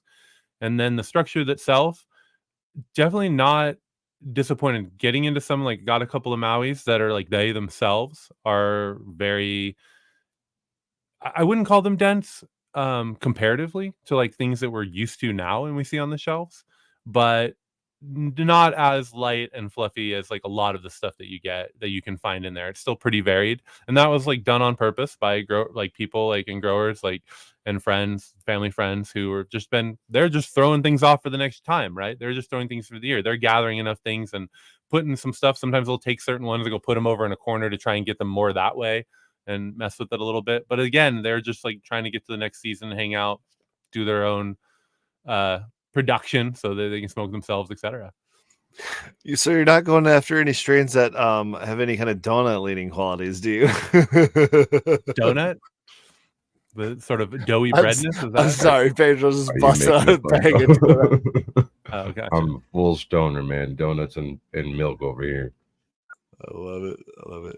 Sorry, no, Vader, it's not that I'm trying to avoid it. I was thinking about it while these guys were talking, and I feel like I could literally do a whole show on this, and I have to be my own guest, so I don't want to just go down that rabbit hole right now. But I do feel like we need to back up and allow you to tell us about your kind of introduction to cannabis, because I know you've probably told this story 100,000 times, and I feel like you alluded to it a little bit on here, but you have quite a storied history.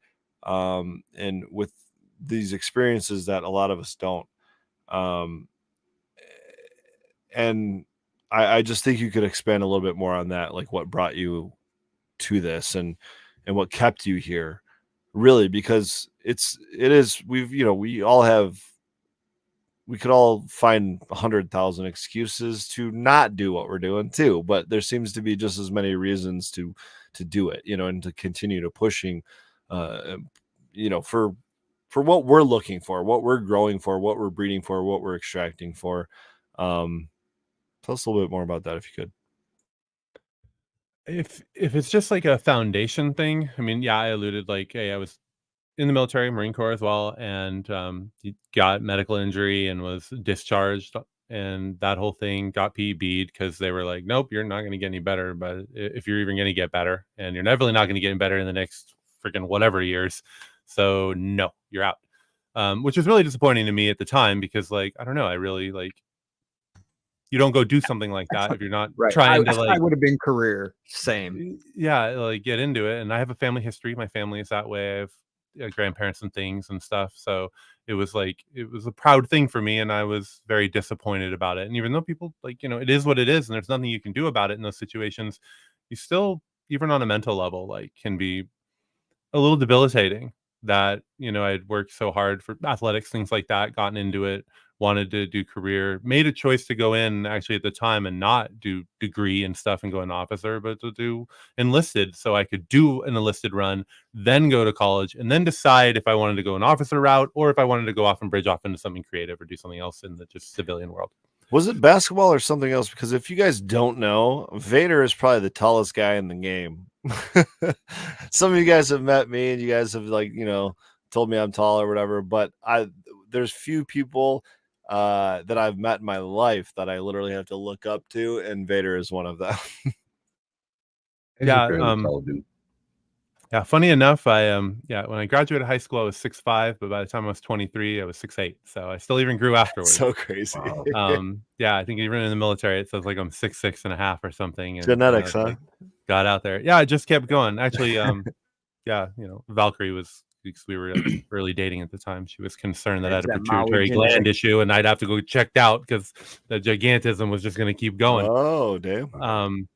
But luckily not. And but even though I'm funny looking, it is just the way. So quite the tall drink of water, yes. And that that goes along with that thing. Like back in the day, I like went off like a Sublime album for my screen name for a bit, and then I kind of switched over to Vader was my online persona screen name for everything from IC Mag and Overgrow and all that kind of stuff.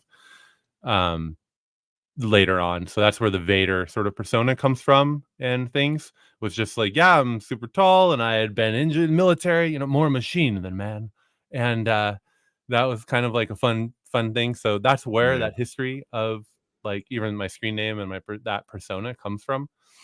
And at the time when I was a little younger, I think that like nowadays I'm way more hippie and chill and just kind of like let it go. But growing up and being raised, I had a very strong feminist Viking woman mother. And so it left me with a sort of particular demeanor that people sometimes would joke with me about, a bit of a Vader persona. But nowadays, I think I'm chilled out quite a bit, more back to Anakin. And try and find that childlike wonder. But yeah, back then I was super hardcore about things, did research, found cannabis. This is 2000, right, when I got out. So I got out right before 9/11, actually. And that just sent me down a different path, especially, like I said, just like Superior, got so much better and was just blown away about it. Researched it, looked into it, very techie on the internet, but things were super illegal. Like, yes, I was super lucky that I actually had a ailment at the time that they would give me medical for. So I felt really good about that. And we did have a plant limit. But to me, I was a gung-ho kid who got chucked out of, the tyranny of that kind of stuff. And I wanted to rebel. So it didn't matter to me. It was warehouse time. Like we were going to make some money and we were going to fund some stuff. And I was going to make something, and I felt that like I was looking around and I could see the way things were going. And it felt like, hey, maybe this is like a .com thing or something. Maybe this is like going to expand itself and become much bigger. And so I would put I at the time wanted to put investment into that. Now we all know that, especially for the cannabis industry, every time we take 2 steps forward, it's 1 step back. Mm-hmm. And that is really tough. It just never gets enough legs under it to like really get the sprint going. Even though we've had those things like in the 2000 teens, right? 2014 through 2018, all the events, high times, things popping up, going crazy. And you think it starts getting some legs under it, and then again, it just regulations go. It's a cultural shift, and then regulations stop it. And then cultural shift, and then regulate. That's my experience, at least here in Michigan. And for me, it was very localized within the city and within the Southern California. And although there's NorCal and other things, I was much more local. I was just trying to do things around with my people, the connections I had. So got into like blowing up warehouses, doing that. That's where it started for me. Even breeding, I was the one person in our like clique crew who was into like, well, hey, why don't we breed our own things and stuff? I thought that sounded pretty cool. So I just kind of messed with that on the side and was doing that. and that's why it was always like fem breeding. I was always just trying to get traits together. I would make clones, and that's how I got into doing clones. And that's when I met G, who was just like super big at the time, in the localized like version of California and the West Coast. He was just very knowledgeable, had connections, and had tons of strains because he was a strain collector. So I happened to meet him through someone, a friend of mine who worked with him because he had left East Coast state under duress from a bunch of stuff that he had been involved in and went to hide out in Cali, but dragged strains and things along with him, things like OGs, and was because he was from that, triangle and area and stuff down in the South at the time, which the time to me was just very like, you're just sort of dopey wandering through being like, oh, cool, I know this dude. Yeah, that's great. Oh, he seems, he's really knowledgeable. And I looked up to him as a mentor. He was definitely like a good 10 or 15 years older than I was at the time. Or I mean, obviously still is.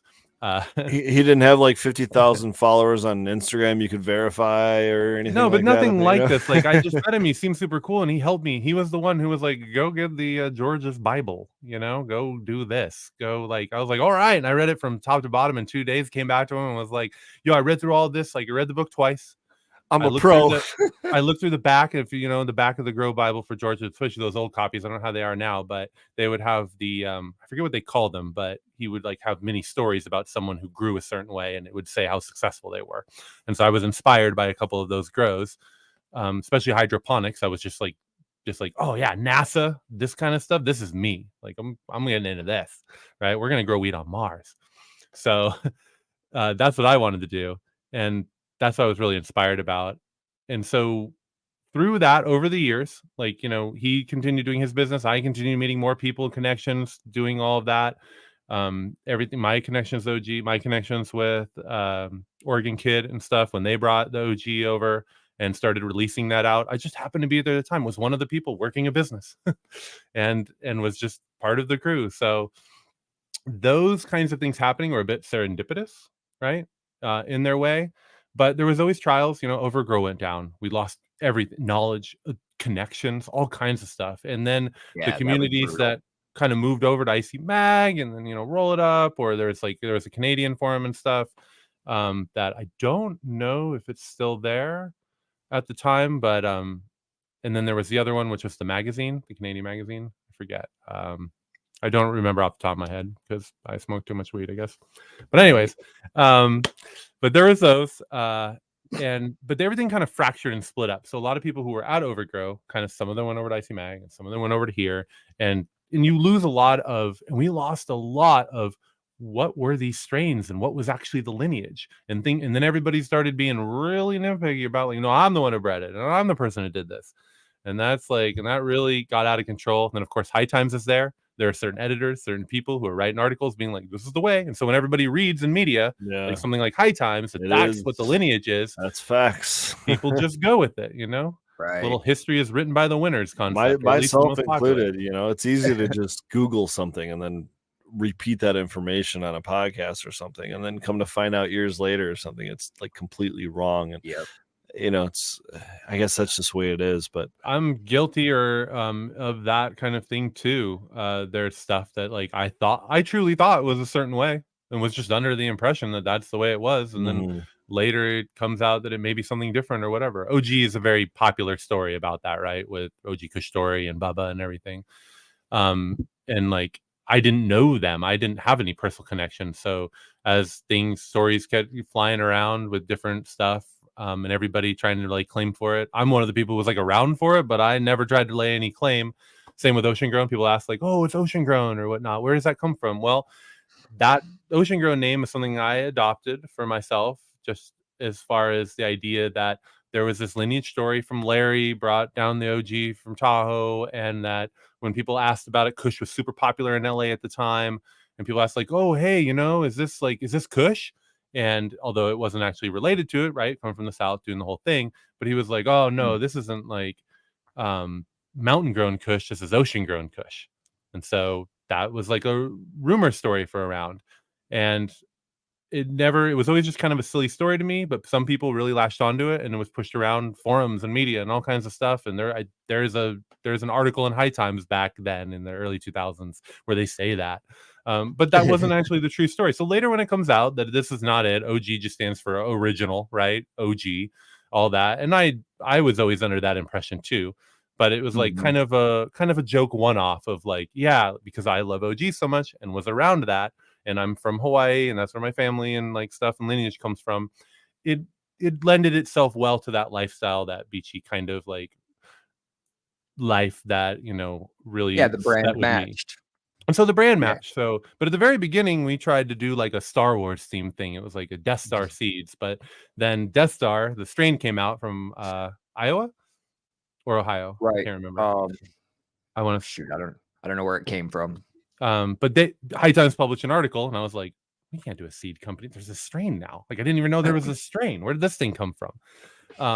And obviously that would have been a terrible idea, especially since Disney and everything bought up all the property rights, all that stuff. Yeah. So right. and then They nowadays, really like to sue.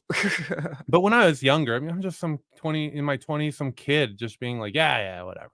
You know, who cares about intellectual property rights? That kind of stuff. So just mostly just like warehouse growing, got into dispensaries, did the nursery stuff with G. We really got nerded out on strains, collecting strains. How we had a couple hundred different strains, and we were just super into it, very knowledgeable at the time about what they were comparatively to a lot of people. And then we're able to be very successful and ran the different clone shops and stuff for a bit. But those ended up having their own issues. They pop up. San Diego at the time said, yeah, you're cool, get the permits, go get a building. And then no, they start raiding everybody. We're like, you literally give them money and then they start raiding you, and you're just like, okay, well, this isn't working. So just kind of slipped off into different things. Tried to help with run some larger dispensaries. Got out of doing some of the commercial growing. Again, I think in my own ways, lucky that we didn't have any major issues with that stuff besides just the normal drama of like, getting some stuff stolen or so-and-so telling their friend and then them coming and jacking your warehouse and stuff and being like, what the fuck is going on? And who did that? And like, well, now so-and-so, you got to blame them for stuff. And it's like, and it creates a lot of drama and it's a bummer. And I just always like, that is not why I'm here, because I'm into the part of the community that's far more hippie. That's like really chill. And that's where I always try and keep it. But because of legalization, it's like, it's hard for any of us to get away from this kind of stuff. And you're always pushing the limits as much as you want to grow the plant numbers. You want to follow along the realm. Talk about statute of limitations, but right. Like whatever beyond the details of that, it was always very tough. So I ran this stuff pretty hard for a long time. Kept some jobs on the side, like always did seasonal work as far as regular jobs, so I could like show I had a taxes and stuff. So I worked summers, did lifeguarding, things like that, worked for the fire department. And just to keep that going until right at the end of like 2010-ish, basically. And then things were really popping off well enough that I was doing full-time cannabis and we were running big. They opened up enough down in SoCal and things are going really well. Started doing YouTube and kind of on the side. But again, like I purposely in the warehouse, like you watch those early videos, they're tents in the corner of a warehouse.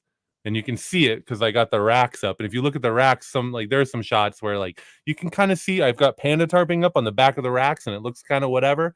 But like over on the other side is just ridiculousness, at least for the time.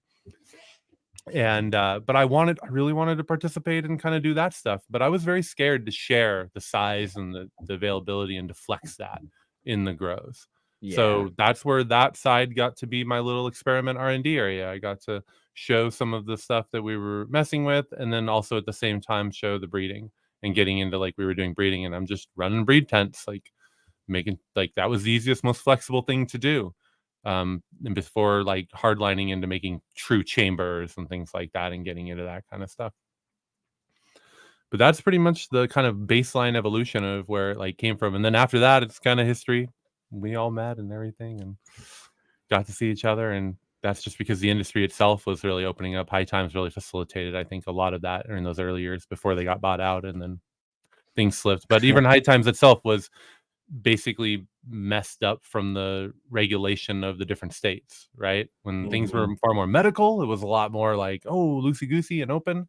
And then and we all kind of knew it was coming, that like the moment they start like going into full rec legalization, then suddenly you can't have outdoor this, you can't do that, you can't have things together. 12, And 6 and 6. Yeah. All the regulations. yeah. So those things are tough. Yeah, 20 years of being in cannabis and the up and down of regulations. So not only nationally but locally, wherever I was living, because just like a normal person with a family and regular shit going on, that you're trying to balance that stuff, and I think it's tough. It's a bummer, but at the same time, like, I'm so stoked that you guys are still here. Like, people like us are still kind of hanging out, right? Yeah. Still, Oh yeah, still, man. still preaching the gospel, as we'd say, right, out there, and making sure that, like, we're not going to let this kind of thing die, and they won't let it, and they can kick it back to out of the free market part of it, but eventually those things will come back around. So it's good to just that, like, especially all you guys, like, I'm so stoked to see you guys, like, putting up the good fight, making sure things are happening, and pushing through the right attitude and everything, especially, right, like, displaying the right way that, like, the community should be interacting with each other. And because I think genuinely down at its core, like, everybody just has love for, like, the plant, has love for like what it's done for all of us, for our families, whether that's just putting food on the table or whether that's helping us heal. These things are the most important thing about that. And I'd say, if anything, that baseline, I come from a time in which, like, yeah, things were a lot tougher and there was a lot more sort of, physicality to some of those things and putting up the fight, even against law enforcement and stuff like that.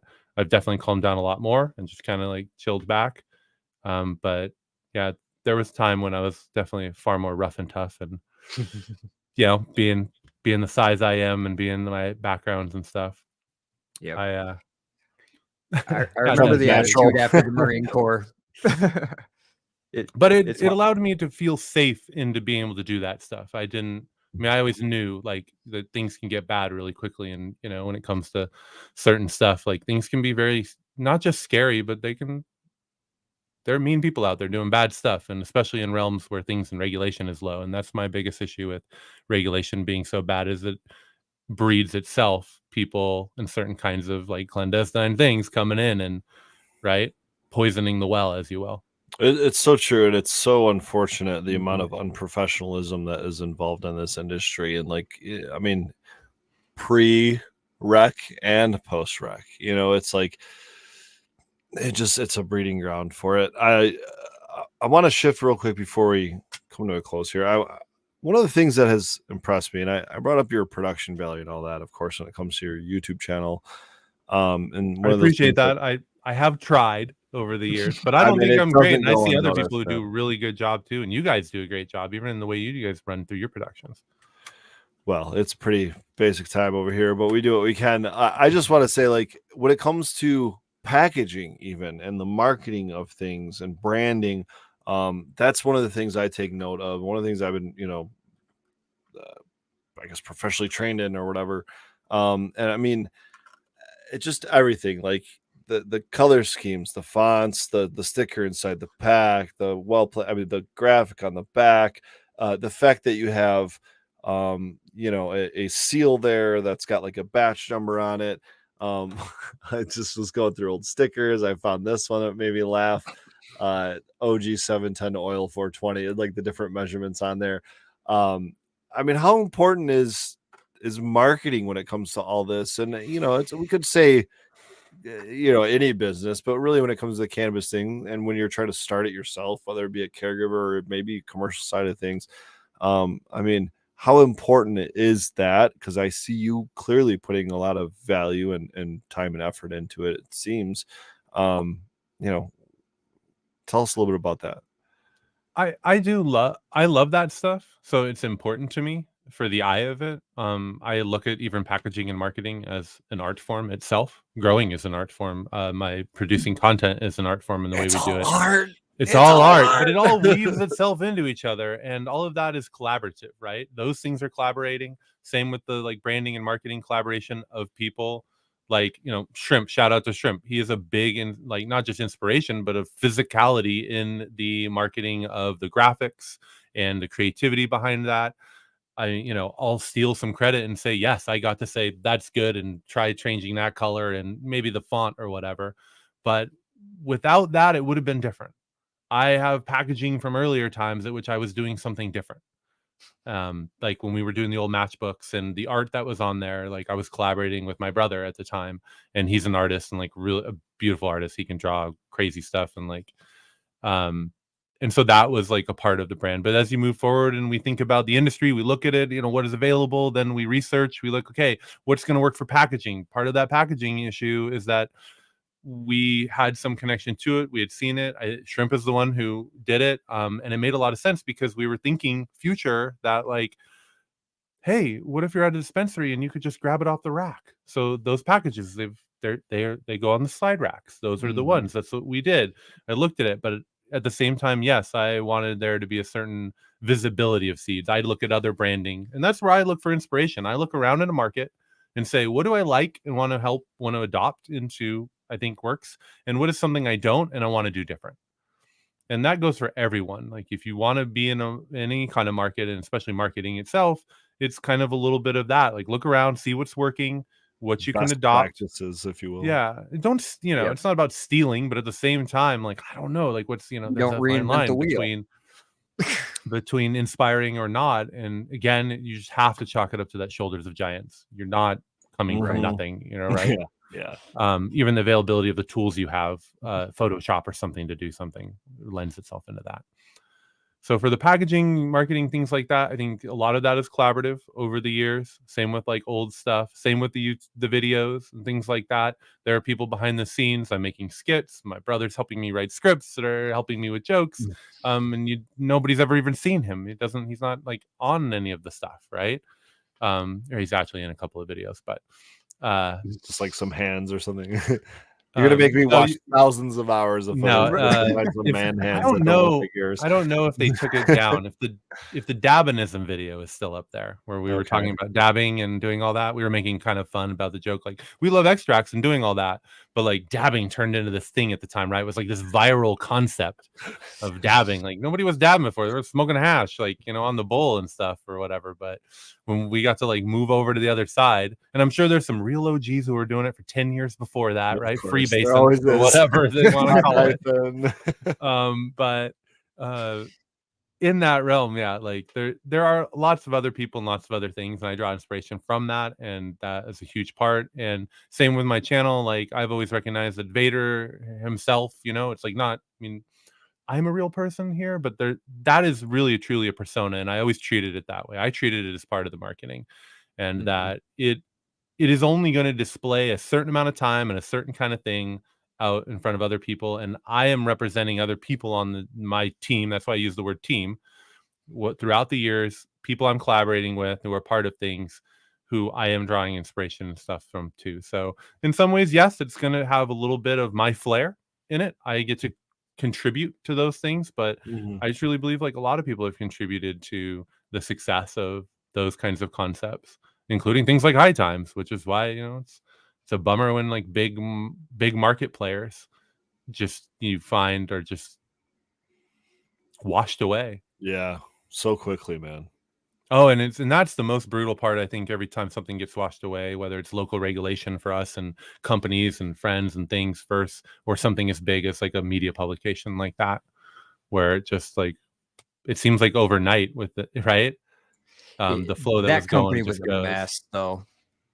Well, it's true, but just think about. I'm not going to get into the bag. Yeah, we don't have to dive into that. But in terms of the events, I mean, they were running basically, 2 to 5, 6, 7 major cannabis cups around the nation, sometimes around the globe, a year for 5, 6 plus years. You know what I mean? We saw at least 2 a year in Michigan for 4 or 5 years. And I think we had one of the last, and I think the biggest High Times event that existed, and that was the 2019 High Times Cannabis Cup, which was the first recreational cannabis cup that we had in Michigan. And that was in, I believe, August of maybe September of 2019. That's where I got those 2 cups behind me. But after that, there was the Bazaar. You deserve them because you were killing it. Thank you. I got to try that stuff, so I know and say it. There you go. There's the shirt. I appreciate that. Thank you very much. That means a lot. Of course. But it went from that to the bazaar, which was like their non-cup kind of just like sesh vending event or whatever in the same location at the Russell in Detroit, to the pandemic hitting and nothing ever happening again. And that seems like I mean, we could blame it on the pandemic, we could blame it on regulations, we could blame it on a shitty company or whatever. But nothing has been the same since 2019 in the cannabis market, and or at least on the legacy market, if you will. And I don't know if we'll really ever see that same kind of thing again. And if we do, I think it's going to be a long time. Definitely a special time, and for everything. I mean, and I think it's much larger than just something as simple as like local regulation or high times. I mean, you see the stuff that goes in and out of all of that. Just like at YouTube, there was a time period at which I had someone I could pick up the phone and talk to YouTube at. Now, even creators with hundreds of thousands of followers can't pick up the phone and talk to someone in legal, totally normal markets sectors. So just the way that, like, whether it's a platform or whether it's a media, like, empire running its thing and doing stuff, those things evolve and change, and that's what happens over time. And you just try and do your best and run as hard as you can while you're doing it, right? You just try and catch that wave and enjoy it. I do feel like we're all here trying to play by the rules, like trying to do the right thing, just trying to like really just trying to do the right thing and be involved. But it's like there's so many barriers to entry. There's such a high cost to entry. There's such an ongoing overburdening amount of regulation and oversight and fines and chances that you're never going to get again. And it's just like volatility. It's such an let alone market volatility. We've covered that in this show, I think, and just the massive drops we've had, not only across the country, but especially here in Michigan and Colorado. And it's just been aggressively downward since, I guess, a year after the pandemic. I mean, we can be honest. The beginning of the pandemic was a great time for the cannabis market.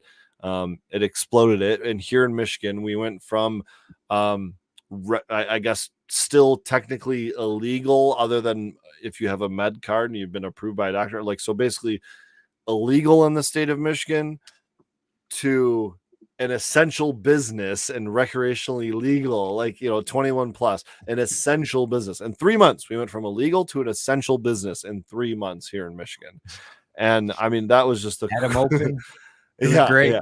Drive-throughs, I mean, everything. It was everything. Just approve it. Everyone approved. I missed the drive-throughs. We had them down here too, but not cool. Anymore. Definitely have never been through a drive-through. Oh, you got to do it. I've really been to a dispensary. I mean, most of my consumption has always been from the legacy black, gray, whatever market you want to call it. It's very rarely ever came from a dispensary. Even now, working in the commercial market, the only time that I smoke the Eden product generally, besides the required testing and whatnot, is our samples, that I get. I get 2 grams every month or something like that, and I gotta run up. It's limited. To the dispensary. Yeah, exactly.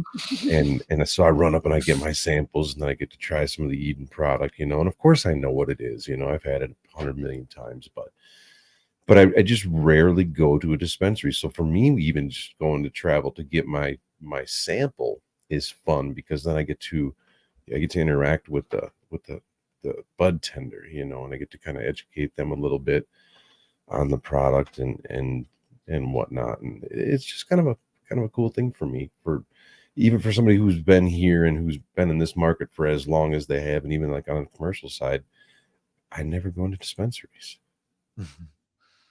Yeah, the loss of the social part of it is the part that breaks my heart the most, about every time there's an up and a down, and you get like big flows going. like us, we all used to see each other and shaking hands and trying each other's stuff, Right. and then years go by and we are no longer able to do that and have no place for that. I sat around a especially with table, freaking garage one time, smoked a bunch of weed.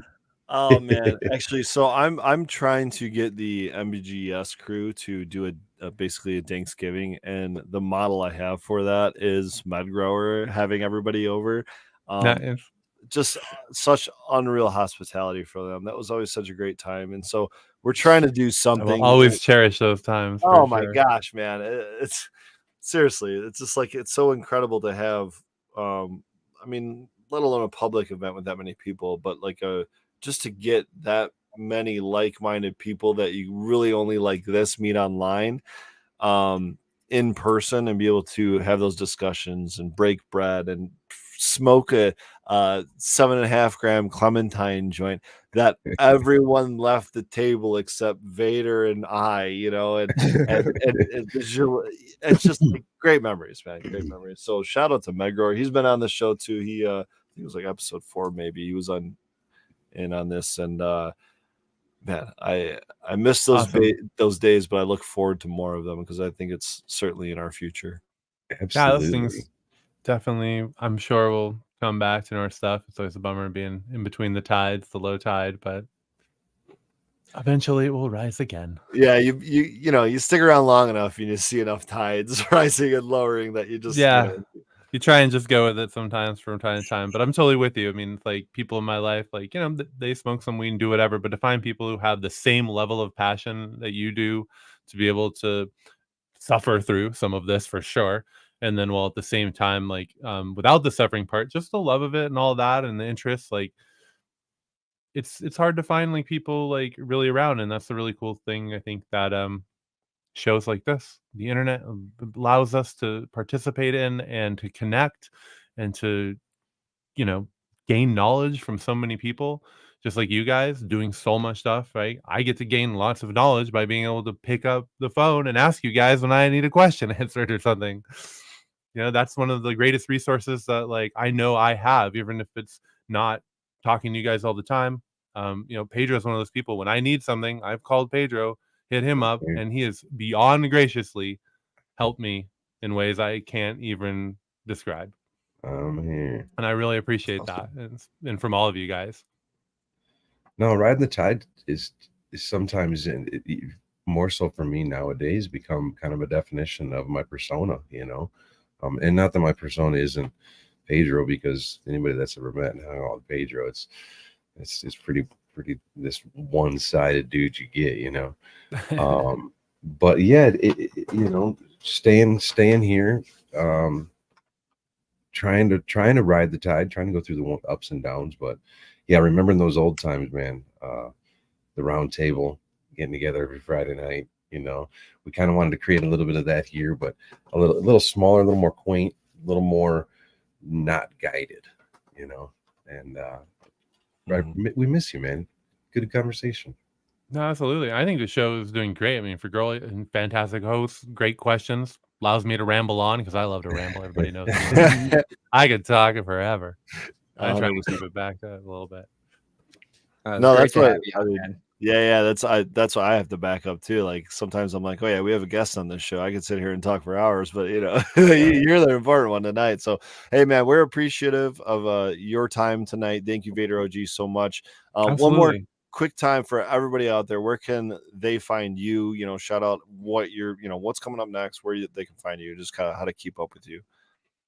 Yeah, we'll always have the websites up, so just hit your favorite search engine, Ocean Grown Seeds. You'll wander into some links about ways to go about it. OceanGrownSeeds.com is our main site, of course. I don't know, but there's a distribution site. You can find it if you go through there. I don't know where we're streaming here and what are Everywhere. appropriate places to. Podcasting everywhere. Okay, well, to say things, but regardless of that, you can find our informational site, Ocean Grown Seeds.